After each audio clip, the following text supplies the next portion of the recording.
The trench foot story was before the Battle of the Bulge. That's when I was in the hospital in Le Mans, France. It was a French hospital that the medical unit that I was attached to took over the entire hospital and filled it with soldiers from the Battle of the Bulge. And the ward that I was working on had 100 trench foot patients. So therefore, my shift was my responsibility to make 100 beds every morning with square corners. And what I did was I made the bed up so that the top of the bed was open, where the pillow was, and the foot of the bed was open, because the trench foot cases, and this was found out in the First World War when people also were sitting in trenches full of cold water. And if you do that long enough without moving about, and the shell fire and automatic machine gun fire keeps you in that position, the feet become soaked and cold, and without movement the circulation fails and the skin turns black and the tissues underneath appear to be dead. So early in the First World War, men who came back with that condition had their feet amputated because it was felt that the feet were dead anyway. They might as well be taken off before gangrene set in and killed the person. So at first the feet were amputated. Then it was found that if you waited patiently and kept the feet exposed to the air, the feet would turn pink again, and the dead skin would peel off, and the feet were as good as new. So our task was to have the beds made up so that the feet were protruding and exposed to the air. And sure enough, as time went on, the feet would heal up by themselves. While I was in the middle of that, along came Christmas. This was December. And on Christmas morning, the sergeant came in and said, "Any of you soldiers like to go to a French home for Christmas dinner?" And I put my hand up. "I'd like to go." Not one other man put his hand up.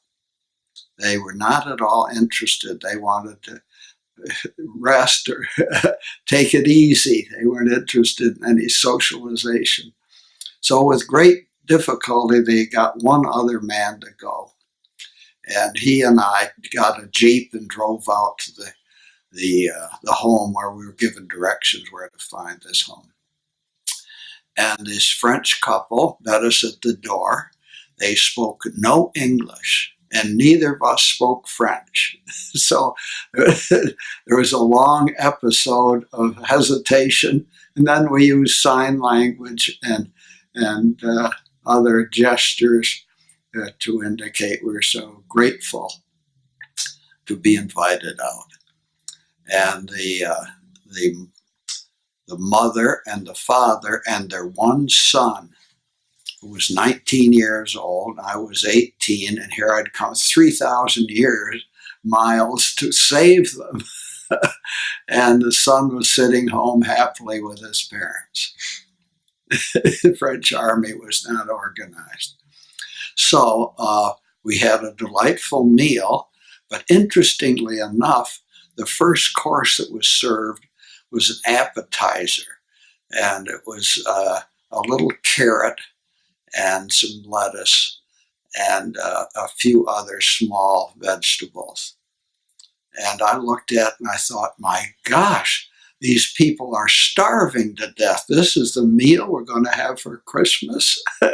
So I made that little bit of vegetable and carrot and all last as long as everybody else finished. And I would say, well, no. So I finally got it down, and I stood up and I bowed and said, "Thank you very much." And the mother said, "No, don't go yet," in French, of course. And so I sat down again, and in came a big bowl of soup, potato soup, delicious. I thought, my gosh, not only can't they have a decent meal, they have to have soup for dessert. That's what I thought.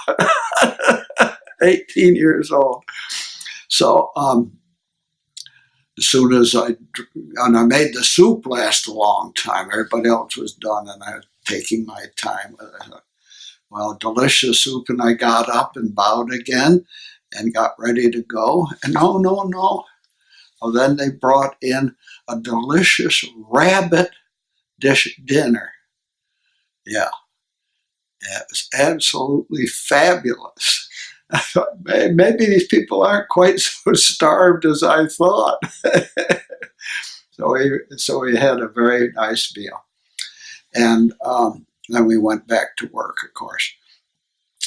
And I sent those people a Christmas gift for the next 35 years, every year. Okay. Yes, and I never saw them again. And finally, Carol and I went to Paris on a trip. And I had their telephone number, and I called them up. The husband had died, and the son and his wife, he had married in the meantime, they had both died.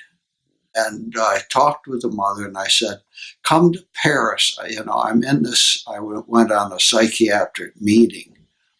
And I said, I'm in these meetings all the time, so I can't come down to Le Mans.